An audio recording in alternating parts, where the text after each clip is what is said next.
euh, un, un partage que j'ai intitulé quand Jésus pria 3 fois. Quand Jésus pria 3 fois. On lit ça dans l'évangile de Matthieu au chapitre 26. Matthieu chapitre 26. Et le verset, on va dire verset 30, mais nous on va lire à partir du verset 36. Mais monsieur est connaisseur des évangiles, Matthieu 26, à partir du verset 36.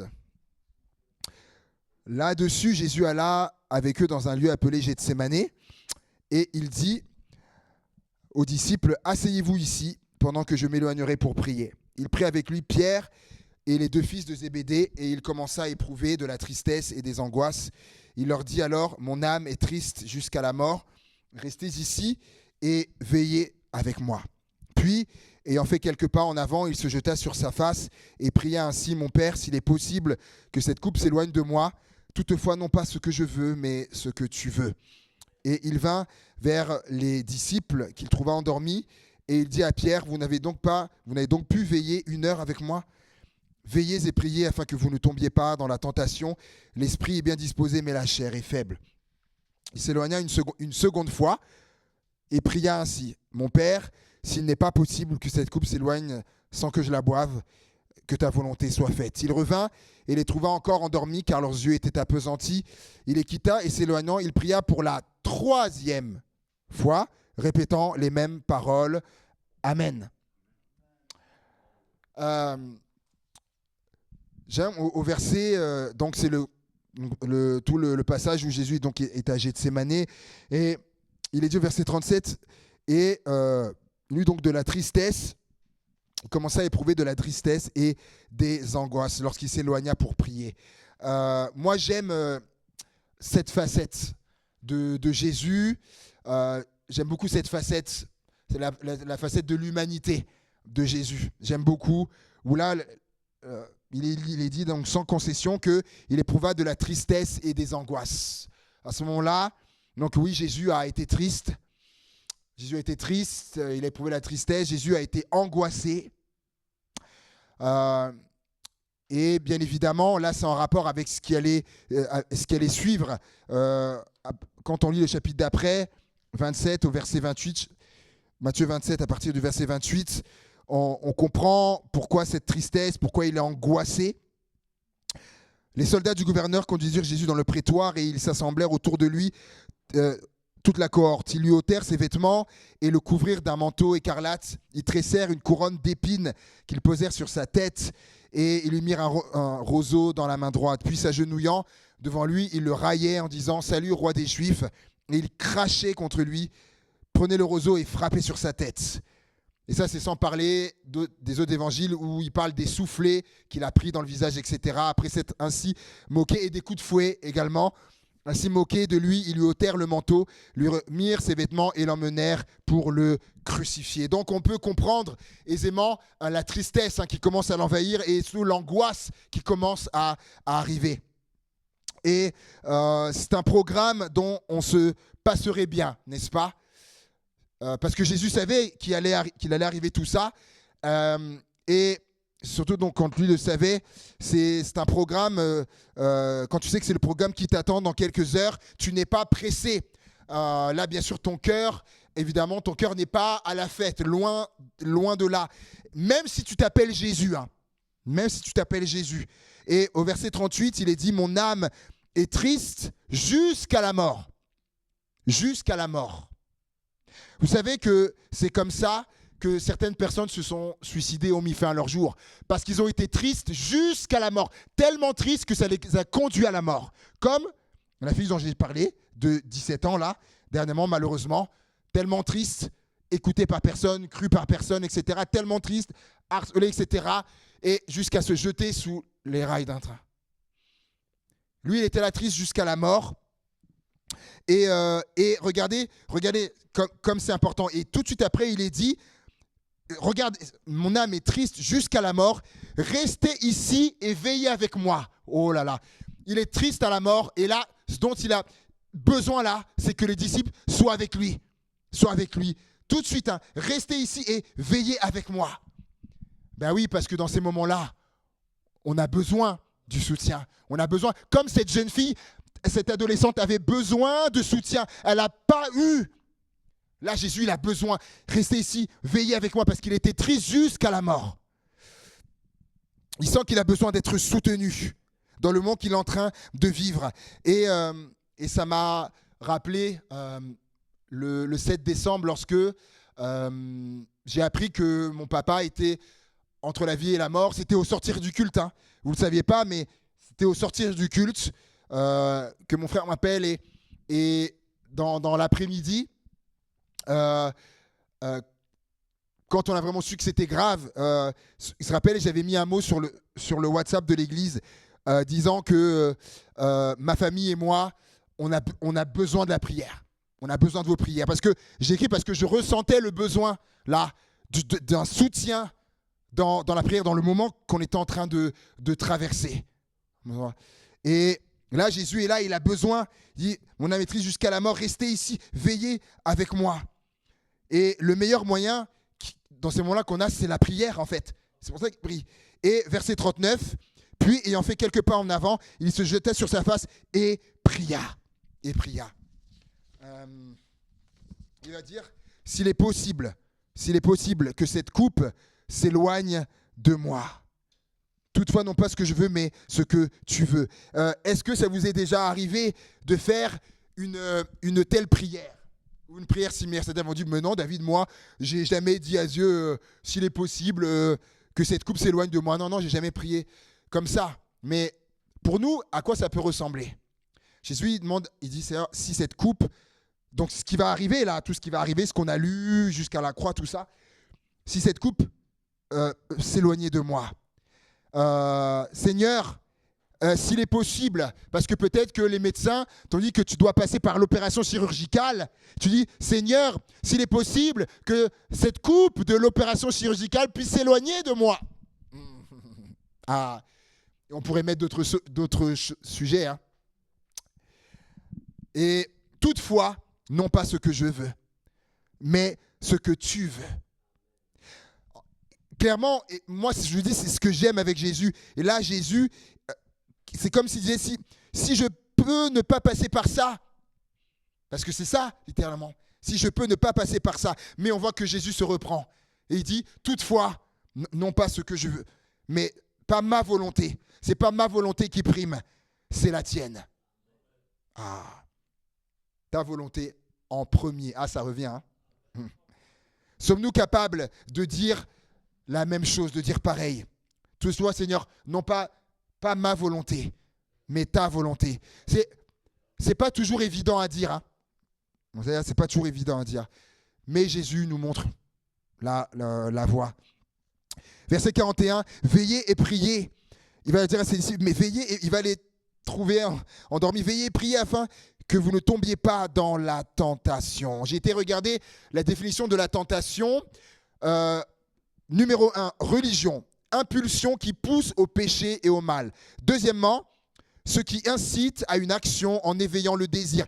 Exemple, la tentation de voyager. C'est intéressant parce que la tentation aussi, c'est pas que... Alors, en général, c'est pas que en mal, parce qu'on peut dire, je suis tenté de prendre des billets d'avion, etc. Ok, mais là, dans ce que Jésus dit, c'est la première qui nous intéresse. C'est l'impulsion qui pousse au péché et au mal. Alors, là, la tentation, souvent, la tentation, vous savez, on pense souvent au péché sexuel, etc. Mais c'est pas que ça, la tentation, c'est pas que ça. La tentation, vous voyez, de tromper son époux, son mari, ou succomber à la pornographie, etc. Tout ça, oui, mais c'est pas que ça, la tentation. On peut être tenté, vous savez, un sportif, il peut être tenté de tricher, par exemple. Il peut être tenté de se doper. Vous voyez, c'est la tentation. On peut être tenté de voler. On peut être tenté de voler, de cacher, de dissimuler, comme Akan l'a fait. Il avait la tentation, il a succombé à la tentation. On peut être tenté de se venger. Tenter de se venger, de régler nos comptes par nous-mêmes. Ah oui, il va bien voir, il va voir de quel bois je me chauffe, lui, ou elle. Être tenté de faire justice soi-même. On peut être tenté également, tenté de retourner dans le monde. C'est une tentation. Tenter de retourner dans le monde, de quitter la foi. Puis avoir la tentation de tuer. Ils vont dire, oh David, oui. La tentation de tuer, malheureusement, encore un adolescent dernièrement, on l'a eu dimanche, qui a voulu poignarder là. Voilà. On voit il y a des tentations, lui, parce que son but c'était quoi? Il voulait la tuer. Et vous savez, Caïn, il a eu la tentation de tuer. Il a eu la tentation. Et Dieu a vu qu'il avait cette tentation-là.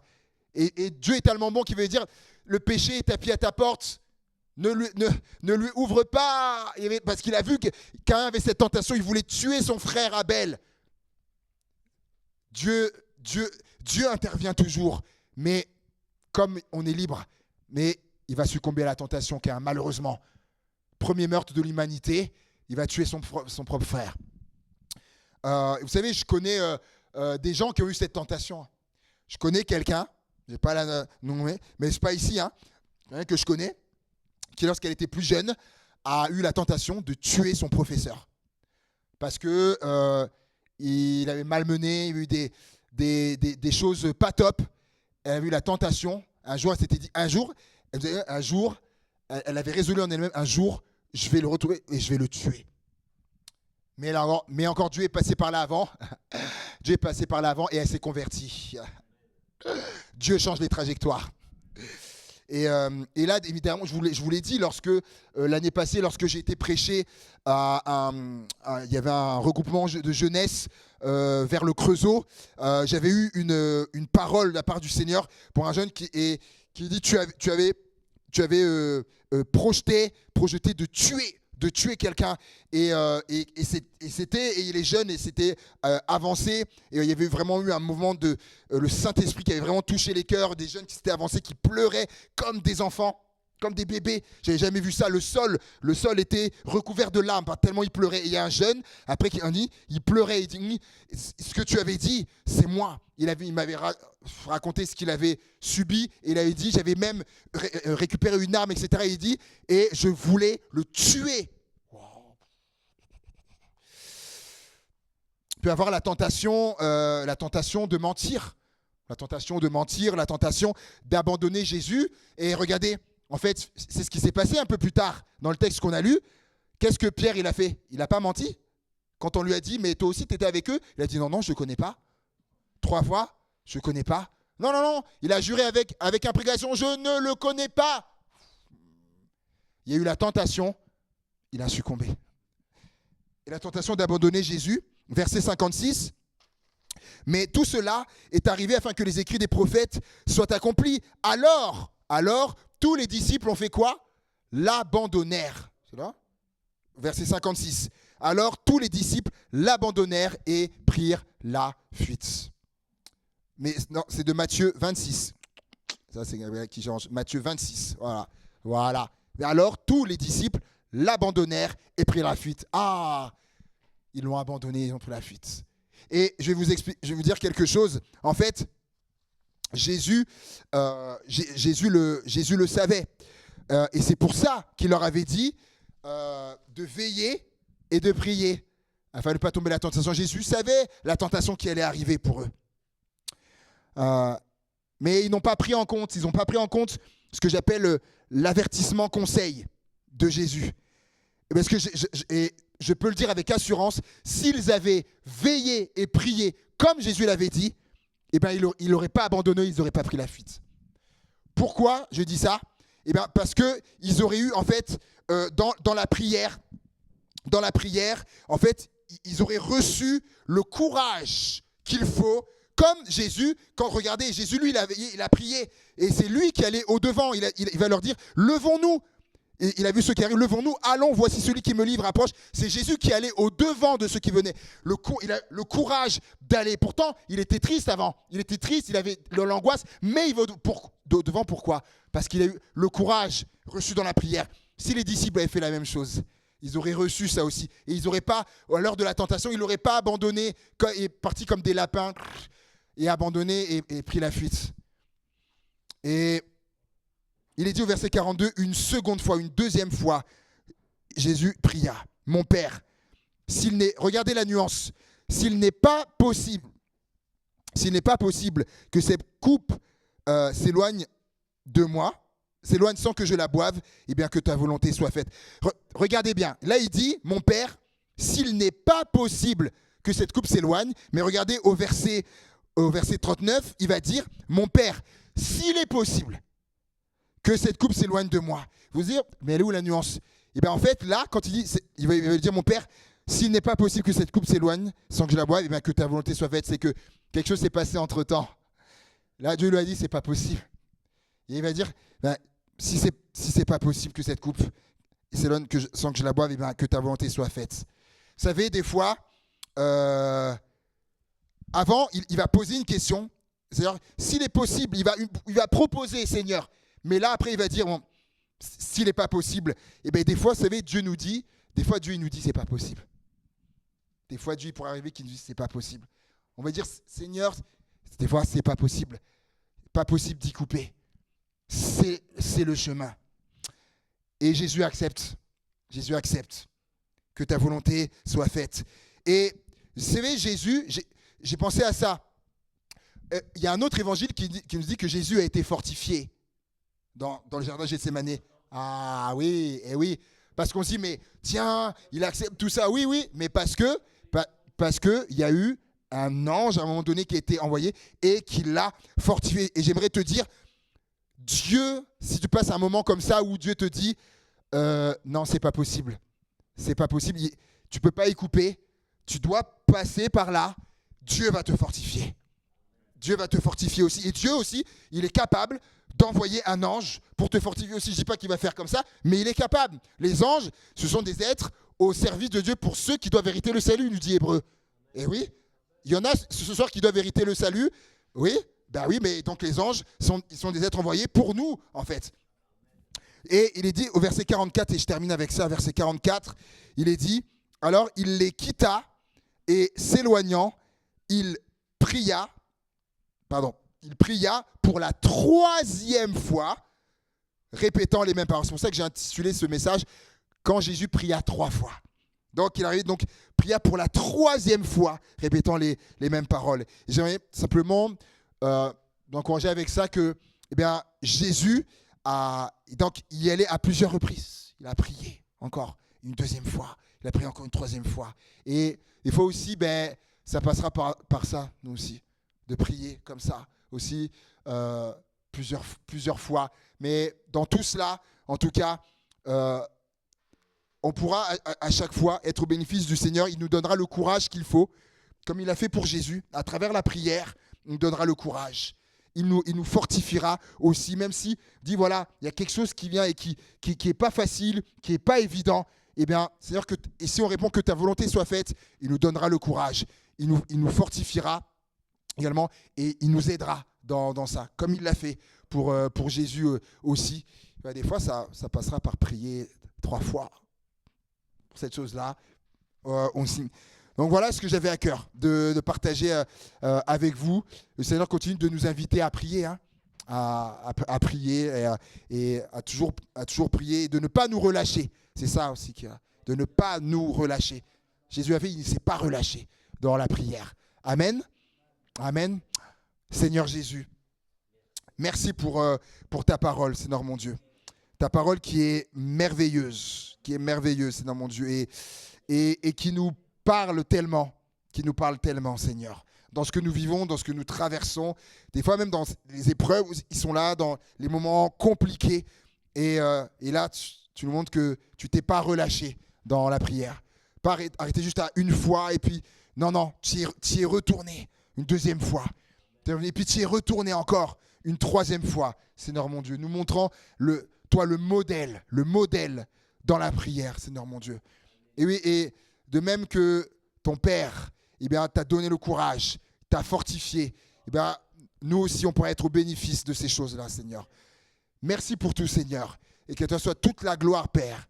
dans le nom de Jésus. Amen. Amen, amen, amen, amen, amen. Amen. Alléluia. Alléluia. Gloire à Dieu. Gloire à